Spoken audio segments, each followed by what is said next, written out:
चलिए तो आज की वीडियो शुरू करते हैं। और आज की वीडियो का पहला सवाल कह रहा है, यदि 1400 का x% बराबर 119 हो तो x किसके बराबर है। तो सबसे पहले हम लिखेंगे 1400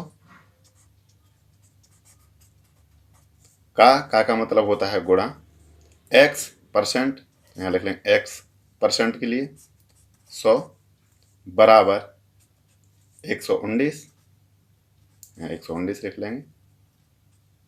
अब इसे सॉल्व कर लेंगे तो 0 से ये 2 0 कट जाएंगे, 7 से इसे काट लेते हैं, 7 दूनी 14, 7 से इधर काटेंगे तो 7 एकन 7, यहाँ पर बचेगा 4, यहाँ हो जाएगा 49, 7 सत्ते 49, तो इधर x बराबर आ जाएगा 17/2। जब 2 से इसमें भाग देंगे तो हमें अभी इसकी वैल्यू पता चल जाएगी, 2 अट्ठे 16, यहाँ पर बचा 1 में भाग नहीं जाएगा तो यहाँ पॉइंट लगा लेंगे, फिर हो जाएगा 10, 2 पंजे 10, तो x बराबर हमें पता चल गया 8.5। यही इस सवाल का आंसर हो जाएगा। Option number 3 right answer. मुझे उम्मीद है आपको अच्छे से समझ में आ गया होगा। नेक्स्ट सवाल, सवाल कह रहा है 600 रुपये का 5/6 एवं 600 रुपये का 5/6% के बीच अंतर क्या है। जब भी इस तरह का सवाल मिले तो हमें पहले इसे करेंगे सॉल्व। 600 का मतलब गुणा 5/6, आगे कह रहा एवं 600 रुपये का मतलब गुणा 5/6, यहाँ पर प्रतिशत दिया है, यहाँ प्रतिशत नहीं दिया था, ये ध्यान रखना है। 5/6 प्रतिशत दिया है तो यहाँ पे आप 1/100 से गुणा कर दीजिए, या यहाँ पे आप डायरेक्ट 2 0 भी लिख सकते हैं। आगे बीच अंतर दे रहा है तो यहाँ पे माइनस लगा लीजिए। अब यहाँ पे इसका आंसर में मिल जाएगा। तो इससे 6 से 6 एक बार कट जाएगा तो यहाँ पे हो जाएगा 100, 100 पंजे 500, यहाँ माइनस दिया है तो माइनस लगा लीजिए। अब 6 से ये 6 कट जाएगा तो यहाँ पे 100, और 100 से ये 100 कट जाएगा। अब 5 एकन 5, तो 500 में से जब 5 माइनस करेंगे तो हमें मिल जाएगा 495 रुपये। और यही इस सवाल का आंसर आ गया। Option number 4 right answer. मुझे उम्मीद है ये भी आपको अच्छे से समझ में आ गया होगा। नेक्स्ट सवाल,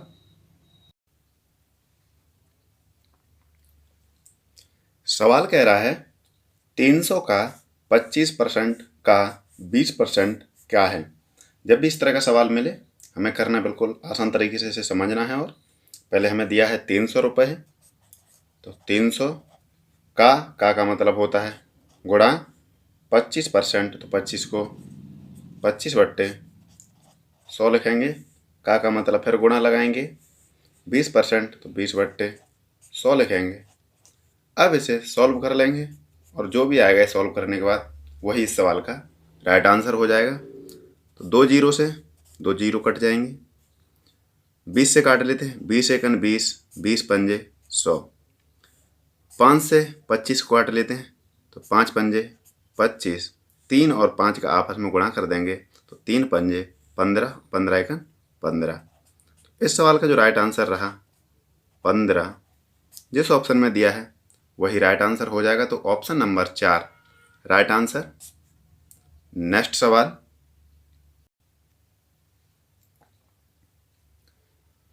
सवाल कह रहा है यदि 25/2 का x% 150 है तो x का मान है। तो इसे भी आसान तरीके से समझेंगे। 25/2 लिखेंगे, का मतलब गुणा x%, तो x/100। अब इसका x% हमें दिया है 150, तो यहाँ पे लिख लेंगे हम 150। अब इसे सॉल्व कर लेंगे तो हमें x की मान पता चल जाएगा।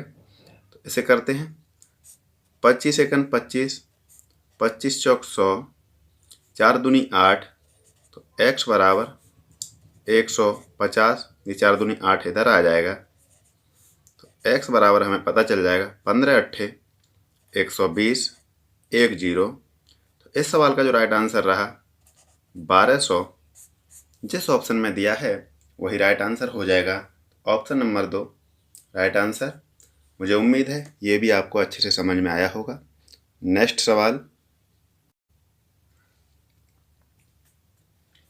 सवाल कह रहा है यदि किसी संख्या का 35% 63 हो तो वह संख्या क्या होगी। तो देखेंगे किसी संख्या, तो हम संख्या को मान लेते हैं x। x का मतलब गुणा 35%, तो लिखेंगे 35/100। हमको दिया है 35% 63 हो, इधर लिखेंगे 63। अब इसे सॉल्व कर लेते हैं। तो 5 सत्ते 35, 5 दूनी 10, 7 से ये कट जाएगा 7 ने 63, तो x बराबर आ जाएगी 9। हमारा ये इधर दिया हुआ है 20, इधर पहुंच जाएगा, तो 9 गुणा 20, तो x बराबर आ जाएगा 9 दूनी 18, 10, तो ये हो गया हमारा 180। यही इस सवाल का राइट आंसर हो जाएगा। तो option number 1 right answer. Next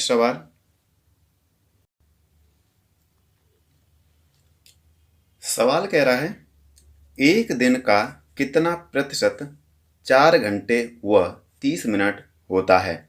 जब भी इस तरह का सवाल मिले तो हमें यहाँ पे सबको मिनटों में चेंज कर लेना है। जैसे 4 घंटे दिया है, तो 4 घंटे अगर इसमें हम 60 से गुणा कर देंगे तो हमें कुल मिनट पता चल जाएंगे। प्लस यहाँ पे 30 मिनट हमें दिया है, तो 30 मिनट हम इसमें जोड़ देंगे बटे एक दिन मतलब होता है 24 घंटे, तो 24 घंटे गुणा हम इसमें 60 से कर देंगे तो नीचे भी मिनट में चेंज हो जाएगा। फिर कह रहा है प्रतिशत में पूछ रहा है, तो हम यहाँ पे 100 से गुणा कर देंगे। इसे सॉल्व करने के बाद हमें आंसर इसका मिल जाएगा। तो पहले यहाँ इसे सॉल्व करते हैं। 4 छेंगे 24, 10 प्लस 30 हमको दिया है, 30 इसमें जोड़ लेंगे। अब इसे गुणा में दिया है, तो आप इसे ऐसा का ऐसे ही लिखे रहने दीजिए, जिससे आपको करने में आसानी हो जाएगी। गुणा 100। अब 240 और 30 को हम जोड़ेंगे तो हमें मिल जाएगा 270 बटे 24 गुणा 60, 24 गुणे 60 इंटू 100। अब 10 से 10 कट गया, 3 से काटते हैं, 3 दूनी 6, 3 नेम 27, 2 से काटेंगे 100 को तो 50 बार कट जाएगा। अब 9 और 24 को काटते हैं, तो 3 त्रिक 9, 3 अट्ठे 24। अब ऊपर गुणा कर लेंगे 50 और 3 का, या इसे और सॉल्व कर लेते हैं, तो 8 कट जाएगा, 2 चौक 8 और 2 से 50 कट जाएगा 25 बार, 25 3 75 बटे 4 इधर आ जाएगा। अब इसे और सॉल्व कर लेते हैं, तो 4 एकन 4, यहाँ पे बचेगा 3, इधर हो जाएगा 35, 4 अट्ठे 32, फिर भी यहाँ 3 बचा, 3 बटे 4%, और यही इस सवाल का राइट आंसर हो जाएगा। Option number 1 right answer. मुझे उम्मीद है आपको अच्छे से समझ में आया होगा। नेक्स्ट सवाल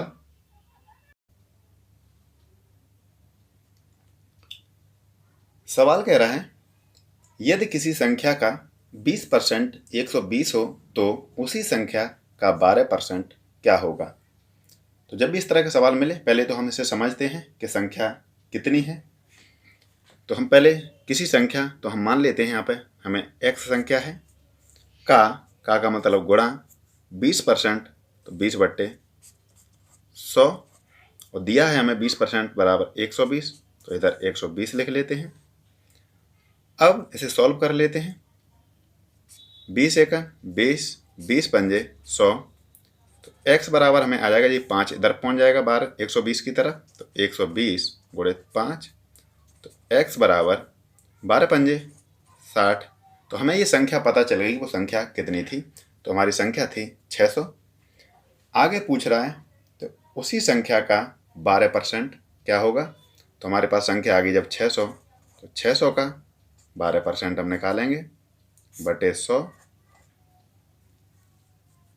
अब इन जीरो से ये जीरो कट जाएंगे, 12 छक्के 72 होगा उस संख्या का 12%। तो इस सवाल का राइट आंसर आया हमारा ऑप्शन नंबर 4। अब इसे दूसरे तरीके से देख लेते हैं। दूसरे तरीके से क्या है कि हमें 20% बराबर 120 दिया है, तो हम यहाँ लिख लेंगे 120 बटे 20%। पूछ रहा है हमसे 12%, तो 12 से हम यहाँ गुणा कर देंगे, हमें आंसर मिल जाएगा। तो जीरो से जीरो कट गया, 2 से 12 6 बार कट जाएगा, 12 छक्के 72। हमें इस तरीके से भी इसका आंसर मिल गया। तो आपको जिस तरीके से समझ में आया हो उस तरीके से कर लीजिएगा। अगर यदि वीडियो अच्छा लगा हो तो वीडियो को लाइक करें, शेयर करें और इसी प्रकार की वीडियो पाने के लिए चैनल को सब्सक्राइब करें। धन्यवाद।